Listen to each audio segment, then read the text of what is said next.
नमस्कार, welcome to career 247। मैं हूं प्रशांत धवन। नाउ रिसेंटली टर्की को भारत ने एक बड़ा जियोपॉलिटिकल झटका दिया है। टर्की का जो सबसे कमजोर जियोपॉलिटिकल एस्पेक्ट है साइप्रस, एक ऐसा टापू जहां पे टर्की को बड़ी हार मिल सकती है फ्यूचर में।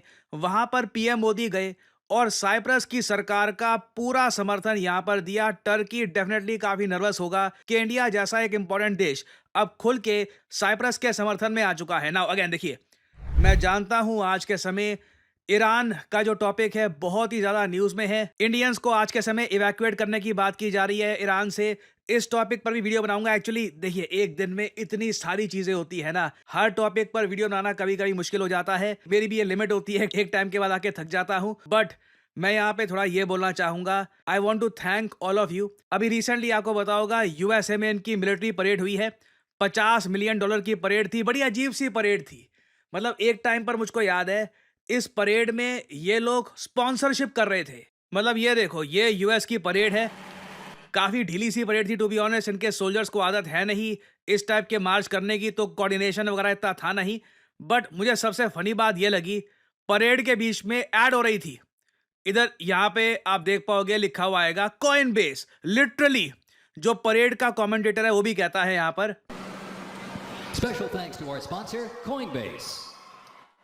मिलिट्री परेड के भी स्पॉन्सर, वो भी क्रिप्टो कंपनीज। मतलब मुझे ऐसा लग रहा था कि एक बार को आके ये ऐड करना स्टार्ट कर देंगे, summer slam, John Cena versus Undertaker वगैरह, वो भी मैच यहाँ पे शुरू हो जाएंगे। खैर, अजीब सी परेड थी। और जैसे मैंने आपको बताया था, अगर पाकिस्तान का इतना समर्थन नहीं मिलेगा यूएसए को, तो आसिम मुनीर का जो ये इनविटेशन है उसको भी ये रफा दफा कर देंगे, बोल देंगे कभी उसको इनवाइट किया नहीं था। और मैंने सोशल मीडिया पर देखा, कई लोगों ने ऐसी पोस्ट कर रखी थी कि प्रशांत दवर सर ने पहले ही बता दिया था कि ये भी हो सकता है कि अगर बात यूएस और पाकिस्तान की इंटरनली बनी नहीं तो आसिम मुनीर का इनविटेशन ये कैंसिल भी कर देंगे। और हर चीज़ पर देखिए वीडियो बना नहीं पाता मैं, but I want to thank you guys कि आप लोग इतना प्रॉपरली मेरी वीडियो के जो बीच के पार्ट्स हैं उनको भी फॉलो करते हैं, कि कुछ जो चेंजेस होते हैं you guys understand that as well. और हाँ, मुझको बैटरी चार्ज कर लेनी चाहिए थी। या कमिंग बैक टू साइप्रस। प्रधानमंत्री मोदी आज के समय 3 कंट्रीज के टूर पे हैं। पहला देश जैसे आप लोग जानते हैं साइप्रस है, फिर क्रोएशिया, और उसके बाद ऑफ कोर्स कनाडा। कनाडा में जैसे आप लोग जानते हैं G7 समिट में भारत को एज स्पेशल गेस्ट इनवाइट किया गया है। कनाडा में जो वीडियो सामने आ रही है, काफ़ी लग रहा है कि ये प्रोटेस्ट करेंगे खालिस्तानी सपोर्टर्स। काफ़ी अगली सीन्स हो सकते हैं कनाडा में, देखना होगा यहाँ पर होता क्या है। बट साइप्रस की अगर मैं बात करूँ, साइप्रस है कहाँ पर? Have a look here. ये आप देख पाओगे, ये एशिया का मैप है। ये है हमारा प्यारा भारत। और अगर मैं यहाँ से जाऊँ वेस्ट की तरफ, तो इधर यहाँ पे आपको दिख जाएगा टर्की। टर्की वही देश है जहाँ पे जब भूकंप आया हम इनकी मदद करने के लिए गए, मगर तब भी पाकिस्तान जैसे देश को इन लोगों ने 72 ड्रोन दिए, ये जानते हुए कि पाकिस्तान कायरतापूर्ण तरीके से हमारे निहत्थे सिविलियंस पर वो ड्रोन मारेगा। और पाकिस्तान ने ऐसा किया भी। बहुत सारे टर्किश ड्रोन्स को हमने शूट डाउन भी कर दिया। भारत का एयर डिफेंस सिस्टम आज के समय में कहूँगा इजराइल से भी बेहतर है, ये आप सब लोग मानोगे। जिस तरीके से ईरान ने मिसाइल बरसाए हैं इजराइल पर, और इजराइल काफी बार झेल नहीं पाया ईरान के अटैक्स को, काफी उनकी सिटीज डिस्ट्रॉय हुई हैं। कंपैरिजन के हिसाब से आप अगर देखो, भारत का एयर डिफेंस सिस्टम बहुत अच्छा परफॉर्म कर रहा है, और भारत का air defence system in the future आप देखोगे और भी ज्यादा बेहतर होगा। तो टर्की के ड्रोन्स हमारा कुछ नुकसान खास कर नहीं पाए, मगर टर्की ने कोशिश करी भारत के लोगों को हर्ट करने की, और ये बात हम कभी भूल नहीं सकते। इसलिए आपने देखा होगा टर्की का बॉयकॉट भी हो रहा है। आमिर खान के बारे में आपको पता होगा, बॉलीवुड के बहुत ही फेमस एक्टर हैं। कुछ साल पहले ये एर्दोआन से मिलने के लिए चले गए थे।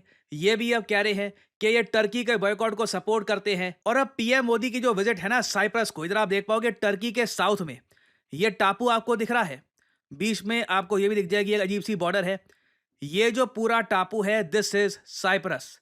पीएम मोदी रिसेंटली इस इलाके में गए हैं जहां पे मैं कर्सर घुमा रहा हूं। साइप्रस आज के समय बटा हुआ है। साइप्रस का जो ये वाला ऊपर का पार्ट है नॉर्थ साइप्रस, ये टर्की के कुछ जो प्रॉक्सीज हैं इन्होंने कब्जा रखा है, और टर्की ने इस जगह को जबरदस्ती नाम दे रखा है नॉर्थ साइप्रस का।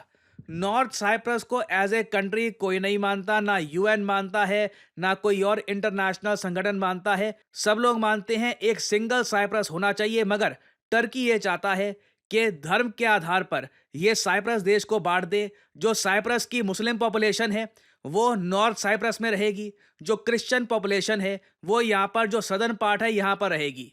और साइप्रस देश की आबादी आप अगर देखो तो 13-14 लाख के आसपास है। जो रिलीजियस डेमोग्राफिक्स देखे तो साल 2010 का जो डेटा हमारे सामने है, क्योंकि यहाँ पर जनगणना करना काफी मुश्किल हो गया है, बंटवारा हो चुका है। आई मीन इंटरनेशनल लेवल पर बंटवारा एक्सेप्ट किया नहीं गया, बट लोकल लेवल पे आप देखोगे तो एक लाइन ड्रॉ कर दी है टर्की ने बिटवीन नॉर्दर्न साइप्रस और साइप्रस। तो यहाँ पे अगर हम रिलीजन के पर्सपेक्टिव से देखें तो रफली क्रिश्चियन यहाँ पे हैं 70 से लेकर 75% के आसपास। मुस्लिम पॉपुलेशन आप कह सकते हैं 25 से 30% के आसपास है। ठीक है, एग्जैक्ट फिगर्स आपको कहीं से मिलेगी नहीं, बट रफली ये पॉपुलेशन है। और टर्की ने देखिए 1974 में एक बड़ा आक्रमण किया था साइप्रस पर। जी हाँ, 1974 में नेटो देश टर्की ने साइप्रस को कब्जा लिया और 37% जो लैंड है, जो मैंने अभी आपको दिखाया नॉर्दर्न साइप्रस का, वो साइप्रस से अलग कर दिया। बोला कि यहाँ पे मुस्लिम्स रहेंगे, जो टर्किश एथनिसिटी के लोग हैं वो रहेंगे। और तब से आप समझ सकते हैं साइप्रस और टर्की के रिलेशन बहुत खराब है। नाउ साइप्रस ने भी अपना एक छोटा सा बदला लिया।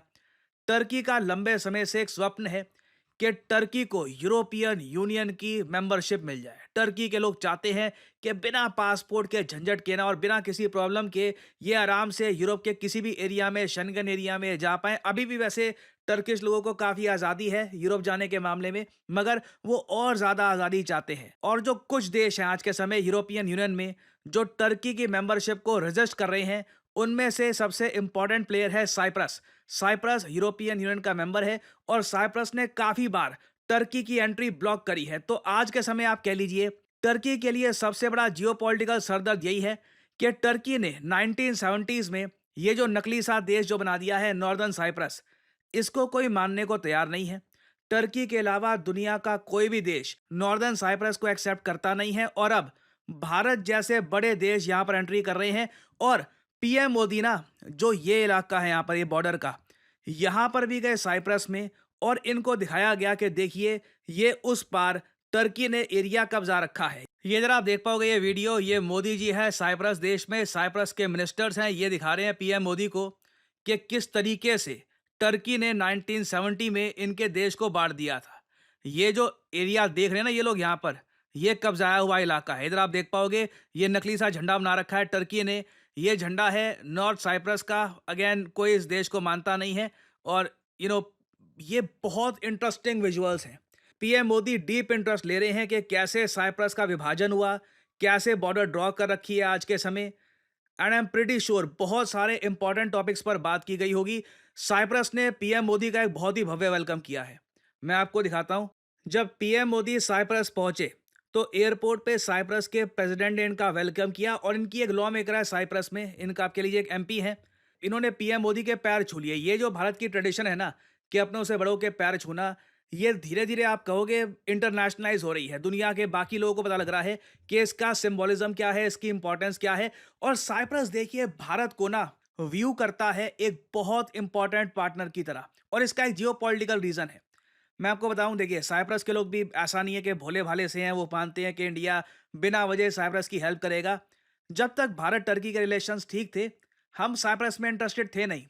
मगर जब टर्की ने भारतीयों को नुकसान पहुंचाने की कोशिश करी, पाकिस्तानियों को ऐसे ड्रोन्स दिए जो इंडिया को हर्ट कर सकते हैं, उसके बाद now we want to teach Turkey a lesson. हम टर्की को बताना चाहते हैं अगर आप हमारे अफेयर्स में इंटरफेयर करेंगे तब हमारे पास भी बहुत से साधन हैं आपके जो कमजोर पॉइंट्स हैं वहां पर इंटरवेंशन करने के। और आप लोग समझ सकते हैं भारत ने अगर साइप्रस को कुछ ब्रह्मोस मिसाइल्स एक्सपोर्ट कर दिए, उसमें ही नॉर्दर्न साइप्रस के लोग कांपना शुरू कर देंगे।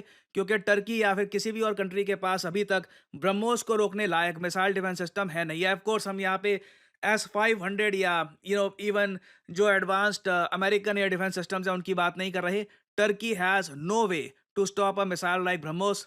तो साइप्रस यही उम्मीद कर रहा है भारत से डिफेंस एंगेजमेंट बढ़े, डिफेंस एक्सपोर्ट्स इनको मिले और यूएन में और जगह भी भारत साइप्रस के समर्थन में आए। और साइप्रस के लिए भारत कितना इंपॉर्टेंट है आप इसी बात से समझ लीजिए। ना सिर्फ इनके प्रेसिडेंट ने वेलकम किया हमारे पीएम को साइप्रस ने इमीडिएटली अपना highest civilian honour order of the Makarios the third ये भी दिया है। और भारत ने कैटेगोरिकली ये कहा है कि हम वन साइप्रस में बिलीव रखते हैं, कोई नॉर्दर्न साइप्रस वगैरह कुछ नहीं है। नाउ अगेन ये जो स्टैंड है भारत का, ये यूएसए का भी है, चाइना का भी है, रशिया का भी है।